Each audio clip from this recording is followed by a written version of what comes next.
Hello, dear students. After the first 3 interactions through Zoom, I think we will be enjoying the remaining lessons. I personally feel that is a very good experience, and we have to see how we can cope up with this in future also, if it is required at any time. But as such, I think this is a very good lesson, and for everybody, that if you deliver online lessons, they remain recorded and they can be visualized and they can be played by the student anytime, and anytime they can go through this lesson. They have chances of seeing this many times at this place whenever they have some absentee or whenever they are not able to attend the class. So today we are going to discuss new lesson, that is design of bearings. We all know what is the function of bearing. What is the function of bearing? It is able to support the shaft or support any item which is placed on it or which is mounted on it.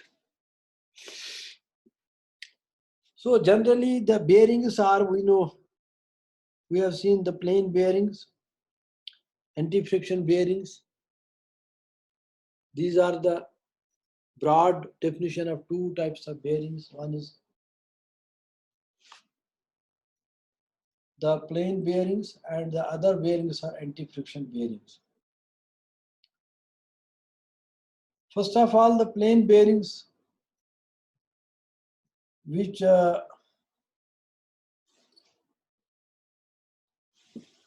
we have to discuss today,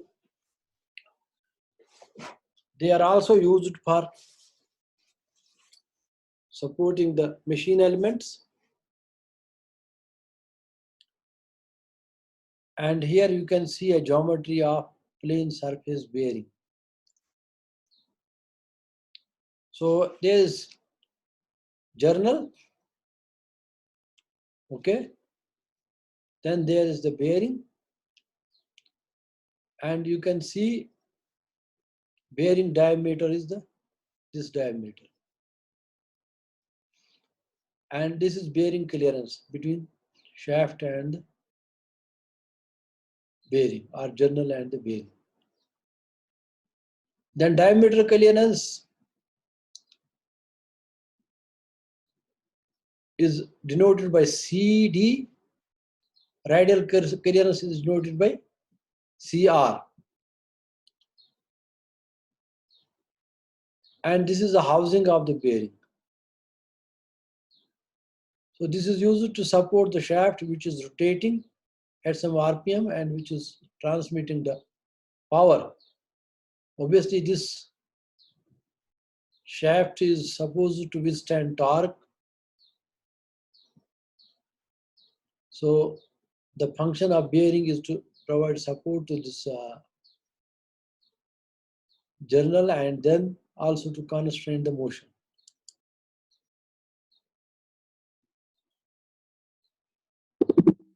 So first type of bearing which I am introducing is the plane surface bearing.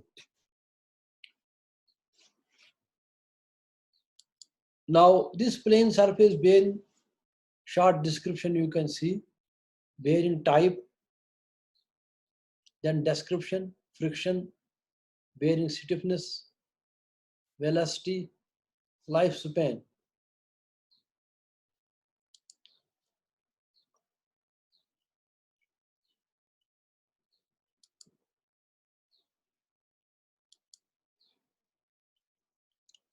Okay.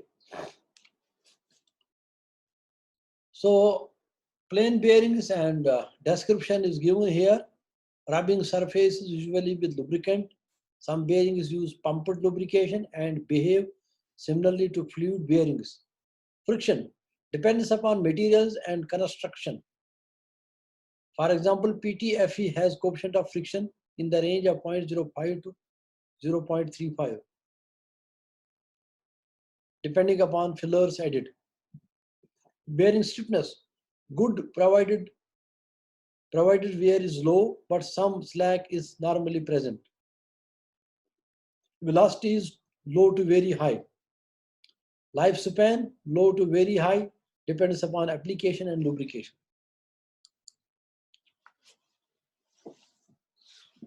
Now these plain bearings also perform under lubrication. We know there are various types of lubrications, and you have already, I think, studied, or maybe you study in the machine, this tribology course, the Strieback curve. So bearing performance and types of lubrication related to bearing parameters is denoted by mu n by W, where mu is the viscosity of lubricant, n is the speed of the shaft, W is the radial load, or it is also denoted by sometimes by P. So if you see the classification of the lubrication, we denote it by, you can see here in this figure, there is boundary lubrication, partial contact mixed lubrication, hydrodynamic lubrication, and EHD is here. And this is coefficient of friction versus the parameter which I have shown here, mu n divided by W. So on the x-axis side, we have mu n by W parameter, and y-axis represents coefficient of friction. So you can understand here, the boundary lubrication has highest coefficient of friction, followed by the partial or mixed lubrication. Then hydrodynamic has lowest coefficient of friction, and EHD, elasto-hydrodynamic lubrication, has higher than that of the hydrodynamic lubrication. So minimum coefficient of friction is observed in case of boundary hydrodynamic lubrication. Why? There is complete separation of two surfaces, that is bearing and shaft, or two surfaces in contact are separated by the thin fluid film, which does not allow two surfaces to meet, and that is why we get lowest coefficient of friction in this case. But you must remember that for creating a boundary lubrication effect, you need to have a particular geometrical design of the bearing, and you also need to have a high speed. So what it means is that at the beginning and stop of any machine, you will always face boundary lubrication. So if you go to this curve, you can see at this point the speed is very low. The parameter value of this is low and coefficient of friction is high. So here parameter value is very low in the hydrodynamic lubrication, very high because speed will be high, viscosity will be high, and W can be supported by the boundary hydrodynamic lubrication. But in this case, what happens is that in the case of boundary lubrication, the load is supported by the asperities of the bearing, which come in contact with the shaft or the journal or with other machine component to which it gives the support. So you should remember that boundary lubrication has highest coefficient of friction, followed by mixed or partial lubrication, which has next highest value of coefficient of friction, and hydrodynamic possesses lowest coefficient of friction in the range of 0.001. You can see here. Whereas elasto-hydrodynamic possesses little bit higher coefficient of friction than hydrodynamic lubrication. This hydrodynamic lubrication takes place in the case of bearings, which are hydrodynamic bearings, and in which hydrodynamic effect is created. You must remember that elastohydrodynamic takes place in the case of higher pairs, wherein Cartesian contact is occurring, and you will see, like in the case of gear, like in the case of bearings, rolling element bearings, etc. So there you can see the hydrodynamic, elastohydrodynamic lubrication. So you must differentiate. Wire you will see the hydrodynamic lubrication, wire you will see the boundary lubrication, wire you will see elastohydrodynamic lubrication, and wire is partial or mixed lubrication. But you must also understand that at the beginning and at the start of any machine, you are always facing boundary lubrication conditions. That means even if in the case of hydrodynamic lubrication, in the beginning and at the stop of this, there will be the loss of speed, and the parameter mu n by W will be small, and you will always work in boundary lubrication for small time. But generally the machine components are in boundary lubrication regime. So here in the boundary lubrication regime, the material of the bearing plays very important role in performing the function and in the performance of the bearing. Now the second parameter by which you can classify this lubrication is based on lambda. Lambda is equal to H minimum divided by R star, where H minimum is the minimum film thickness, R is the ratio of surface roughness of two surfaces which come in contact. So here in this case is bearing and the shaft. So R is the parameter which is determined by surface roughness of bearing, surface roughness of shaft. So this parameter, the range of this parameter and the value of this parameter is given for boundary lubrication. It is always less than 1. That means film thickness is small and value of R1 and R2 higher. There is a metal to metal contact occurring. In case of partial, there is metal to metal contact as well as the separation. Elastohydrodynamic, there is separation of the two surfaces. But hydrodynamic is fully supported and the film thickness is little bit higher, and we get two surfaces which are not in contact. So this is another classification of lubrication regimes. So why I have introduced this? You must know plane surface bearings always work in either in boundary lubrication conditions, or you have to design it that they can work in the case of hydrodynamic lubrication. Please remember this. Now, the bearing design task. Design of plane bearing surface bearing demands whether full film hydrodynamic lubrication can be achieved with its advantage of low friction and long life, or will the shaft operate in the bearing with boundary lubrication? This thing has to be first understood.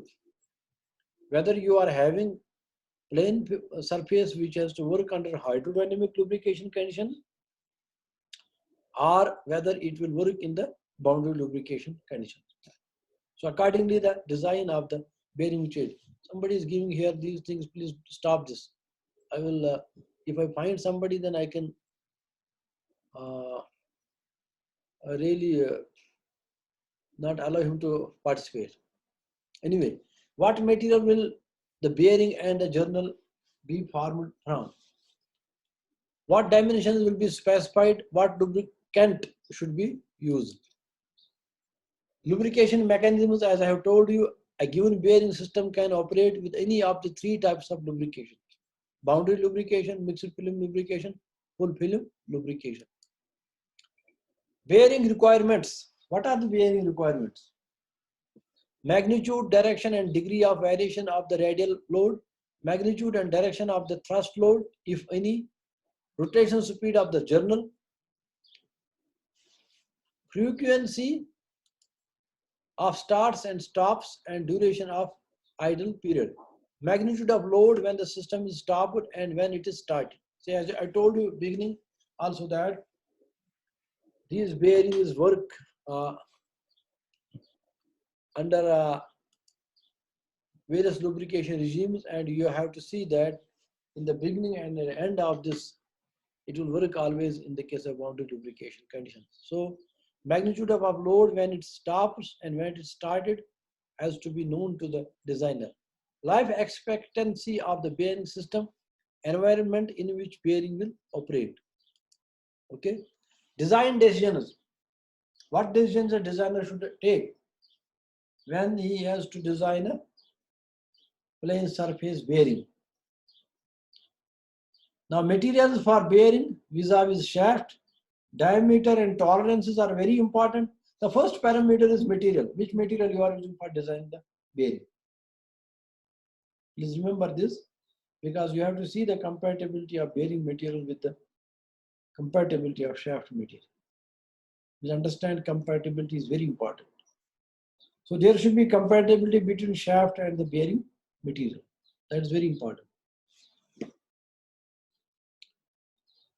Now, diameter and tolerances. What is the diameter of bearing? Tolerances are very important in case of bearing design. So what tolerances and what clearances you will use? Surface roughness of journal and bearing. RA is surface roughness. Surface roughness of journal and bearing. Length of bearing. Method of manufacturing of the bearing system. Type of lubricant to be used, and the means of supplying it. These are the design decisions, please remember. Operating temperature of the bearing system and of the lubricant.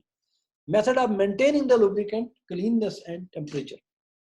These are, so sometimes if you design the bearing only just find its diameter and tolerances and surface roughness, that will not suffice the design unless and until you take all these decisions at design stage for the bearing to sustain successfully at the operational stage. Analysis required. Type of lubrication, boundary or mixed film lubrication. What is the coefficient of friction? Frictional power loss, minimum film thickness, thermal expansion, heat dissipation required, and the means of the accomplishing it. Shaft stiffness and slope of the shaft in the bearing. These are the analysis which you have to do for a design of the plane surface bearing. Now, bearing materials. So as I told you, in the first step will be that we should know the bearing material. Here,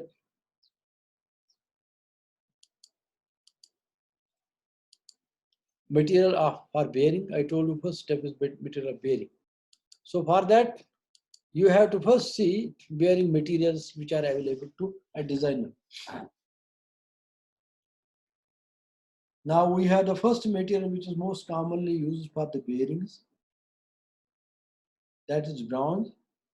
The second is babbitt. Third is aluminum, zinc. Porous metals sintered from powders of bronze, iron and aluminum, some mixed with lead or copper. Then plastics, nylon, TFE, PTFE, phenolic polycarbonate, filled polyamide. So nowadays you see a lot of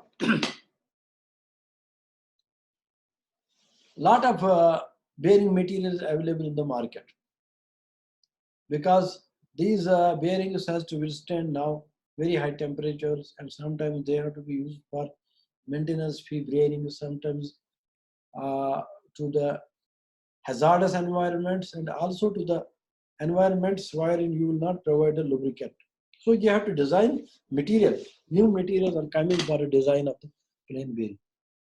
So I am giving here the bearing materials generally which are available in your book, and on the basis of which you have to design your